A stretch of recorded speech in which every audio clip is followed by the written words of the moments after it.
Hello friends, कैसे आप सब? आप सब अच्छे होंगे। तो देखिए अपना फर्स्ट क्वेश्चन क्या देगा, which of the following is not linear transformation R3 से R4। हम गाइज मेरे को पता है कि जब हम ट्रांसफॉर्मेशन की बात करते तो जैसे x प्लस वाई का ट्रांसफॉर्मेशन लो तो T X plus T Y होना चाहिए। और दूसरी क्या थी प्रॉपर्टी, क्या थी, टी ऑफ ए एक्स किसके बराबर होना चाहिए, ए ऑफ टी एक्स के।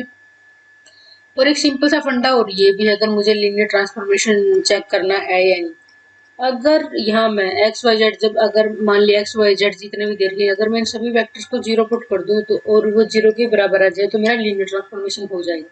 ठीक है। जब मैंने ए ऑप्शन में किया, जब मैंने तीनों को जीरो पुट किया तो मेरा क्या आ जाएगा, जीरो जीरो जीरो, बन गई बात। ऑप्शन बी में क्या, जब मैं क्या एक्स जीरो जीरो, मैंने तीनों को जीरो जीरो पुट किया इस ऑप्शन में तो क्या हो जाएगा, जीरो जीरो जीरो।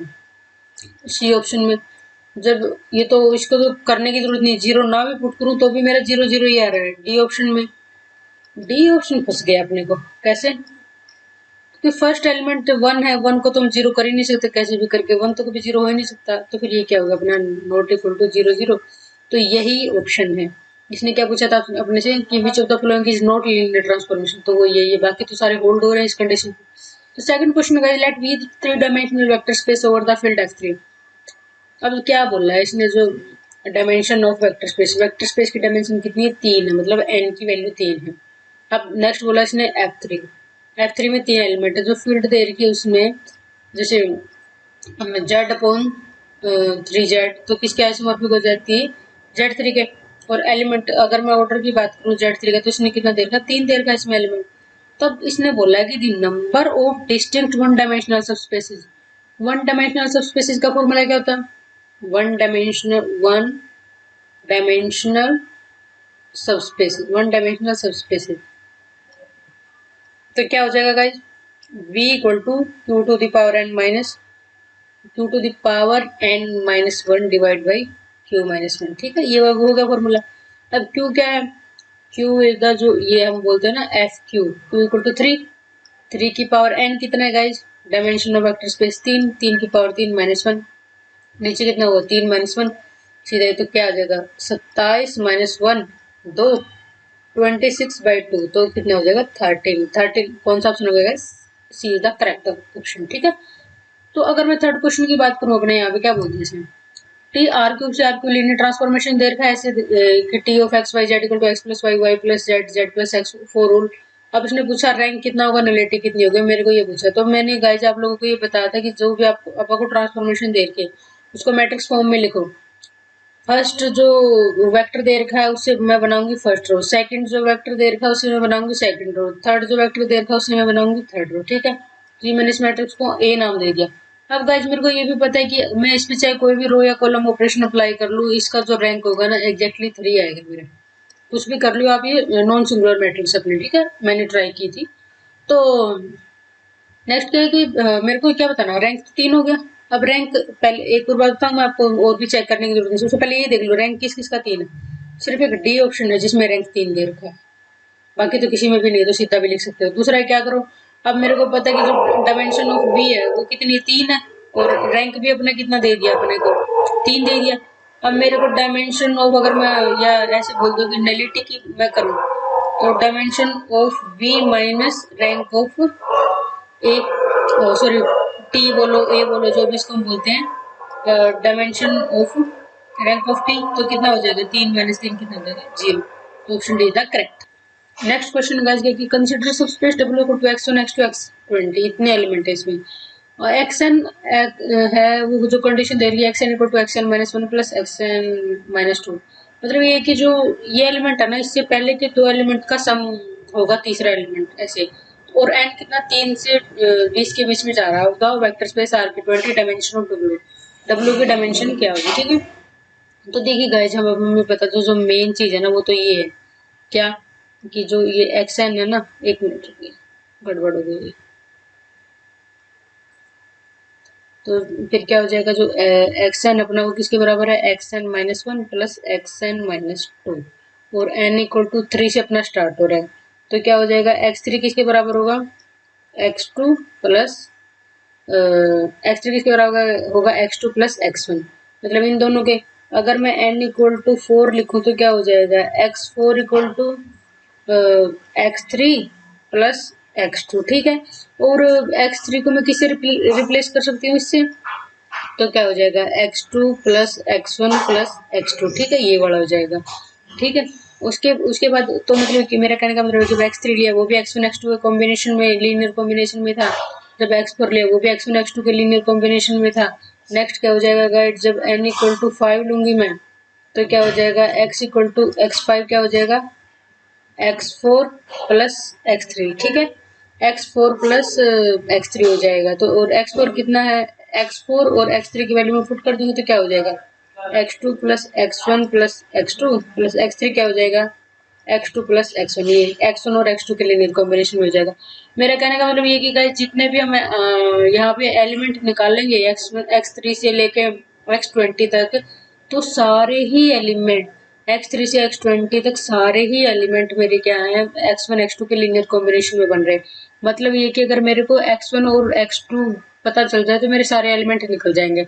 इसका मतलब ये होगा कि x1 L2 लीनियरली इंडिपेंडेंट है, x1 और x2 क्या आर लीनियरली इंडिपेंडेंट। तो इसका मतलब क्या होगा, विच इम्प्लाइज क्या हो जाएगा, इसका मतलब क्या हो जाएगा, जो इसी इसकी जो डायमेंशन होगी W की, डायमेंशन ऑफ W क्या हो जाएगी, 2 हो जाएगी एग्जैक्टली।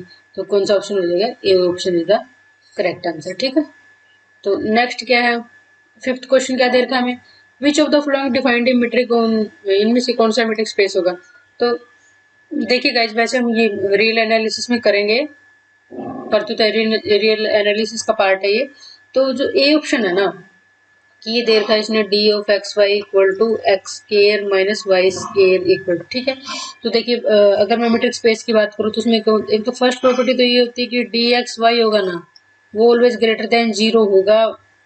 कब, जब जो एक्स और वाई है ना, ये क्या होंगे, मान लिया ये दो मेरे को मेंबर दे रखे हैं और ये इक्वल टू जीरो तो तब होगा जब x इक्वल टू वाई होगा, और अदरवाइज ये ऑलवेज ग्रेटर देन जीरो होगा। ऑलवेज ग्रेटर देन जीरो होगा कब, जब x is not equal to Y. दूसरा ये था कि D of X Y distance function एक तरीका के एक्स वाई की डिस्टेंस लूँ या वाई एक्स की डिस्टेंस लूँ, ये बराबर होनी चाहिए मेरी। तीसरा रिजल्ट है ट्रायंगल इनइक्वालिटी की, मान लिया मैंने X Y plus Y Z, तो ये डिस्टेंस किससे बड़ी होगी, डी एक्स जेड के, ठीक है। ये वाली चीज हो गई। तो अब देखिए ये चीज होल्ड होनी चाहिए। जब मैं देखिए गाइस मैं आपको सिंपल सा फॉर्मूला फॉर्मेट बता रही हूँ कि अगर मेरे पास X square minus Y square, मेरा कहने का मतलब ये, अगर मेरे पास X N minus Y N इस तरीके का अगर मेरे को देर और कुछ का मीट्रिक है या नहीं, अगर ये एन इवन है, अगर ये एन इवन होता है मेरा, तो ये कभी भी मीट्रिक नहीं बनेगा। क्यों नहीं बनेगा, क्योंकि ये जो ट्रायंगल इनइक्वालिटी है ना, थर्ड प्रॉपर्टी, वो डज नॉट होल्ड होगी, ठीक है।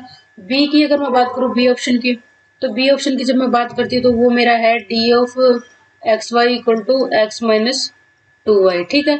तो अगर ये वाली चीज है, तो अगर मैं मान लिया एक्स की वैल्यू 1 ले ली, इसकी 0 ले ली, मैं मुझे सेकंड प्रॉपर्टी प्रूव करनी है कि ये डी एक्स वाई और डी वाई एक्स तो इक्वल किसके होने चाहिए, 0 1 के। तो जब मैं 1 0 पुट करती हूँ इसमें तो मेरा आता है 1, और जब मैं 0 1 पुट करती हूँ इसमें आता है 2, तो नॉट इक्वल टू, तो second property does not hold, तो ये भी नहीं होल्ड होगा। तो मेरा कहने का मतलब ये है कि अगर यहाँ पे सिमेट्री नहीं है कि या तो ऐसे आ जाए 2x माइनस वाई आ गया या x माइनस 2y आ गया, तो ये होल्ड नहीं होगी। लेकिन अगर x माइनस वाई आ जाए तो बात बन सकती है, ठीक है। तो अब बचा कौन सा, वैसे तो अगर मैं देखूँ तो तीसरा ऑप्शन बच गया मेरे पास डी ऑफ एक्स वाई। तो लेकिन एक बार थोड़ा सा हल्का सा प्रूफ करके देख लेते हैं। इसमें क्या दे रखा है इसकी, देखिए जैसे अपने पास ये दे रखा है D of X Y equal to X minus Y, इसका मोड है 1 प्लस एक्स माइनस वाई, ठीक है। तो जो फर्स्ट प्रॉपर्टी क्या है कि D of X Y greater than zero, ठीक है। D of X Y greater than zero, greater than equal to zero, जब एक्स वाई अपने क्या होंगे इसके अकॉर्डिंग होंगे, कि इन द सेंस कि जब X Y X not equal to Y तो ग्रेटर देन जीरो होगा, और ये इक्वल टू जीरो तभी बनेगा जब एक्स इक्वल टू वाई होगा। तो इसमें तो कोई समस्या नहीं है, क्यों कि मेरे को पता है कि एक्स माइनस वाई है, ये जीरो कब होगा, जब एक्स इक्वल टू वाई होगा, ठीक है। तो दूसरी प्रॉपर्टी क्या है, दूसरी प्रॉपर्टी ये है कि डी ऑफ एक्स वाई और डी ऑफ वाई एक्स ये बराबर होनी चाहिए। ये भी हो जाएगा x माइनस वाई लूँ या y माइनस एक्स लूँ, बात बराबर ही है इसमें तो, क्योंकि इसमें सिमेट्री है। तो दूसरी बात क्या हो जाएगा फिर, अब ये भी बात है कि 1 प्लस एक्स माइनस वाई है और 1 प्लस, अगर ये बात हो रही है ना कि 1 प्लस क्या हो जाएगा, वाई माइनस एक्स हो जाएगा, ठीक है, ये भी होल्ड हो रही है मेरी। अब मेन है जो थर्ड प्रॉपर्टी, तो थर्ड प्रॉपर्टी की बात आती है। देखिए अब मैं गाइस क्या कर रही हूँ कि मैंने मान लिया कि x माइनस वाई को मैंने a ले लिया, y माइनस जेड को मैंने b ले लिया और x माइनस जेड को मैंने क्या ले लिया, c ले लिया। तो देखिए अब मैं पुट कर रही हूँ क्योंकि मुझे प्रॉपर्टी करनी है कि d of X Y plus d of Y Z greater than equal to D of X Z, ये वाली, ठीक है। तो अब यहाँ पे पुट कर देते हैं इसमें, जैसे ये वाली इक्वालिटी है तो इसमें क्या हो जाएगा 1 प्लस ए, जब x माइनस वाई के डिस्टेंस को मैंने a पुट कर दिया तो नीचे ये हो गया plus b by 1 plus B minus C by 1 plus C, ये मैंने लिया अपनी तरफ से। और मैं इसको क्या करूंगी, अगर ये मेरा ग्रेटर देन इक्वल टू 0 आ जाता है तो मेरी बात बन जाएगी, क्योंकि इसको इधर ले आऊंगी फिर मैं। तो गाइस देखिए जब मैंने इसको सोल्व आउट किया, वैसे ये होगा भी always greater than equal to, क्योंकि कम से कम 0 तो होगा ही है, और अगर वैल्यू लूंगी मैं तो और भी बन जाएगी बात। तो देखिए मैं सिंपल इसमें करती हूँ, सिंपल भाषा में बात करती हूँ। तो ये मेरा ये ऐसे आ रहा है कि जब मैं इसको सोल्व करूंगी ना गाइस, तो मैं सीधा लिख रही हूँ इसमें कि 2ab प्लस ए, सॉरी गाइस, यहाँ पे जब मैं इसको सोल्व करूंगी ना तो 2ab और abc ये आ रहा है मेरा, ठीक है। नेक्स्ट क्या है गाइस मेरा जो आ रहा है, नीचे आ रहा है 1 प्लस ए 1 प्लस बी 1 प्लस सी। तो अब देखिए मैं ये कह रही हूँ कि जो यहाँ पे है ना ये ऑलवेज ग्रेटर देन 0 होगा। देखिए मैं इसमें न्यूमेरिकल मेथड की तरह लेना चाहूंगी, तो 1 प्लस ए 1 प्लस बी और 1 प्लस सी ये हमेशा ही ग्रेटर देन 0 होगा, क्योंकि सारे ए बी सी डिस्टेंस और सारे प्लस में, कोई भी माइनस नहीं है। ऊपर अगर मैं 2ab और abc है वो भी मेरा ऑलवेज ग्रेटर देन 0 होगा, सारे प्लस में है। तो अब जो मेन दारोमदार है ना a प्लस बी माइनस सी का, तो इसमें मेरे को ये पता है कि ये भी हमेशा ग्रेटर देन 0 होगा, इसकी भी हम गारंटी ले रहे हैं। कैसे ले रहे हैं हम गारंटी, जब देखिए अब ये तो एक चीज का तो हमें पता है कि ए बी सी क्या है, डिस्टेंस है, डिस्टेंस है तो ये पॉजिटिव ही रहेंगी। तो पॉजिटिव रहेंगी तो वैल्यू पॉजिटिव, तो ये बीच मान लिया मैंने क्या ले लिया, a इक्वल टू 1 ले लिया, b इक्वल टू 2 ले लिया, c इक्वल टू 3 ले लिया। तो 1 प्लस 2 माइनस 3 कम से ग्रेटर देन इक्वल टू 0, कम से कम ये इक्वल टू 0 हो गया, बन रही बात। फिर नेक्स्ट मैंने क्या ले लिया, 2 ले लिया, b इक्वल टू 3 ले लिया, c इक्वल टू 4 ले लिया। तो क्या हो जाएगा, अब इसमें फिर पुट करूंगी मैं 2 प्लस 3 माइनस 4 ग्रेटर देन 0, क्योंकि 5 में से 4 गया, एक आ गया, तो होल्ड हो रही मेरी कंडीशन। तो बस मेरे को यही चाहिए था बहाना यहाँ पे, तो फिर मैं इसमें क्या पुट कर दूंगी।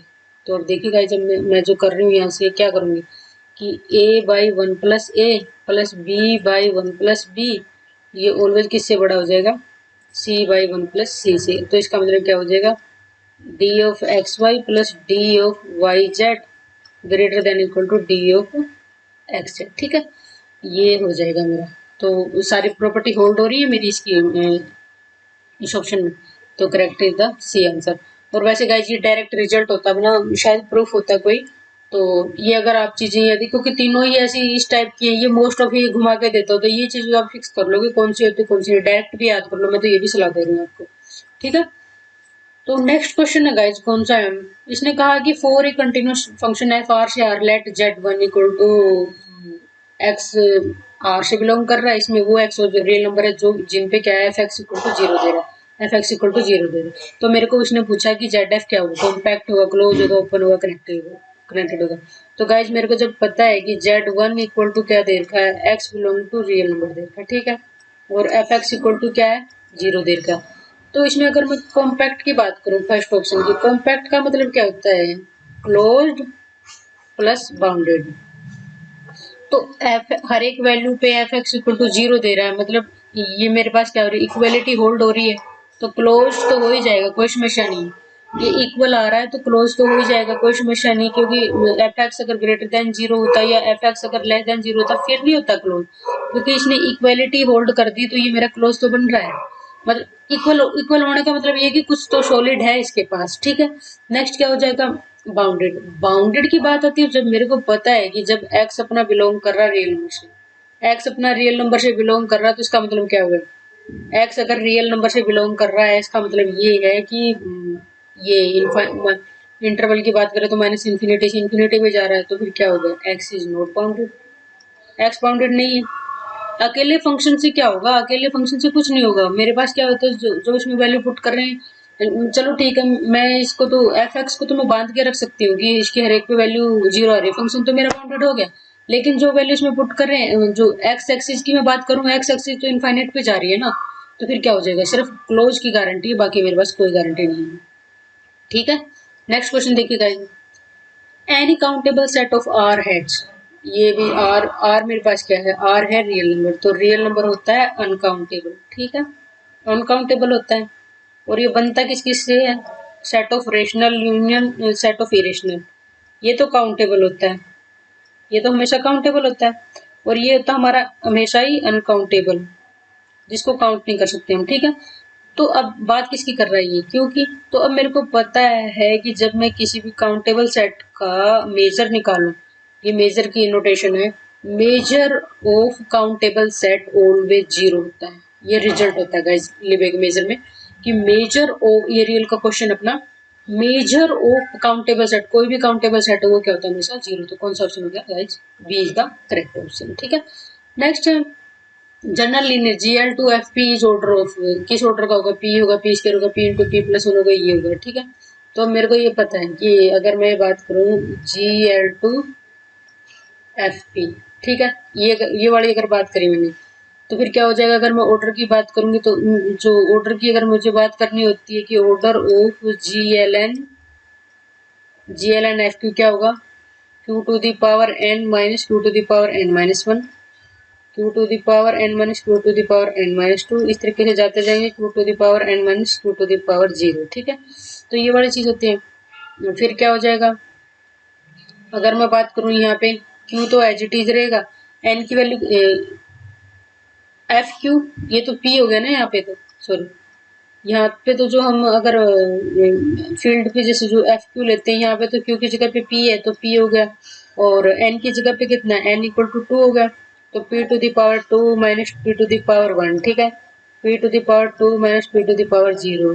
ठीक है, ये हो गया, तो क्या हो जाएगा गाइस यहाँ पे P स्केयर माइनस P और into P square minus one, तो इस तरीके का तो मेरे पास कोई आ ही नहीं रहा रिजल्ट। ठीक है, इस तरीके का रिजल्ट नहीं आ रहा, तो फिर क्या हो जाएगा, P into P minus one. ठीक है, तो फिर क्या हो जाएगा, P minus one into P plus one. ठीक है, अब देखिए P into P minus one का square into P plus one, तो मैंने थोड़ा सा सोल्व करने की कोशिश की है, तो थोड़ा सोल्व करने की कोशिश की तो गाइज क्या आ गया अपना option, option D is the correct answer. ठीक है, option D is the correct answer. Next following permutation है the product of disjoint cycle 1 6 2 5 3 4 4 3 5 2 6 1, तो इसने कुछ नहीं कहा, इसका कहने का मतलब ये है कि जो मेरे को साइकिल दे रखा है ना 1625 और 3 4 4 3 5 2 6 1, तो इसको बस सीधा क्या है कि डिसजॉइंट साइकिल में जैसे वन की इमेज टू है, वन की इमेज सिक्स है तो सिक्स की वन है, तो क्लोज साइकिल तो यही हुआ कि एक छह पे जा रहा, छह एक पे जा रहा, फिर दो पांच पे जा रहा, पांच दो पे जा रहा, पांच सॉरी दो पांच हो गया। ठीक है, दो और पांच हो गया। नेक्स्ट क्या हो गया, तीन चार पे जा रहा और चार तीन पे जा रहा, तीन चार। ठीक है, ये बड़ा हो गया, आंसर तो एग्जैक्टली गाइस ये आएगा, लेकिन इसमें जो मैंने ट्राई किया है इसमें क्वेश्चन में थोड़ी सी मिस्टेक है, जो जो इनके ऑप्शन के हिसाब से मेरा आंसर मैच करेगा वो तब करेगा अगर टू और वन को मैं इंटरचेंज कर दूं, टू और वन को इंटरचेंज कर दूं, वन की सिक्स, टू की फाइव, थ्री की फोर, फोर की थ्री, फाइव की वन, सिक्स की टू। ठीक है, तो क्या हो जाएगा, तो देखिए क्या हो जाएगा अपना, अब देखिए वन की इमेज सिक्स है, सिक्स की इमेज टू है, टू की इमेज फाइव है, फाइव की इमेज वन है, तो बन गया मेरा साइकिल। वन की इमेज सिक्स है, सिक्स की इमेज टू है, टू की इमेज फाइव है, फाइव की वन, बन गया साइकिल डिस्टिंक्ट का। दूसरा क्या, तीन की चार और चार की तीन है, तीन की चार है, चार की तीन, कौन सा ऑप्शन होंगे, option A is the correct answer. ठीक है, बस क्या इसको ये सिंपल सा निकालना होता है, इसमें नेक्स्ट क्वेश्चन गाइस क्या दिया, all the units in the ring of Gaussian integer are, कौन कौन सी होगी, plus minus one plus minus iota plus minus one, ये होगा। तो गाइस जब हमें पता है कि गॉसियन इंटीजर की जब मैं बात करूं तो मेरा ये होता है जेड आइटा, तो क्या होता है ए प्लस आइटा बी, ठीक है। और ए बी अपने किससे बिलोंग कर रहे हैं, सेट ऑफ इंटीजर से, ठीक है, सेट ऑफ इंटीजर से बिलोंग कर रहे हैं। तो फिर ये क्या हो जाएगा, अगर ये मेरे सेट ऑफ इंटीजर से बिलोंग कर रहे हैं तो इसमें मेरे को ये पता है कि अगर मैं यूनिट्स की बात करूं जेड आइटा की, वो 4 होती है, कौन कौन सी, प्लस माइनस वन और प्लस माइनस आइटा, यही 4 वो एलिमेंट है जिनका मल्टीप्लिकेटिव इनवर्स एग्जिस्ट कर रहा है जेड आइटा के अंदर। तो ऑप्शन कौन सा होगा, सी ऑप्शन, ठीक है। होप सो गाइस आप लोगों को समझ में आया होगा।